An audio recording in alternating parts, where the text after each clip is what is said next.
پدری با پسری گفت به قهر که تو آدم نشوی جان پدر. حیف آن عمر که ای بی سر و پا در رهی تربیت کردم سر. دل فرزند از این حرف شکست، بی خبر از پدرش کرد سفر. رنج بسیار کشید و پس از آن زندگی گشت به کامش چو شکر. عاقبت شهرت و دارایی یافت، حاکمی شهر شد و صاحب زر.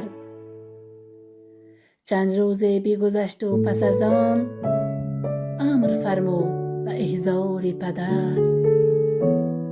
پدرش آمد از راه دراز، نزد حاکم شد و بشناخت پسر. پسر از غایت خودخواهی و کبر نظر افکند به سراپای پدر. گفتی که تو آدم نشوی، تو کنون شهمت و جو هم بنگر. پیر خندید و سرش داد تکان، گفت این نقطه برون شد از در. من نگفتم که تو حاکم نشوی، گفتم آدم نشوی جان پدر.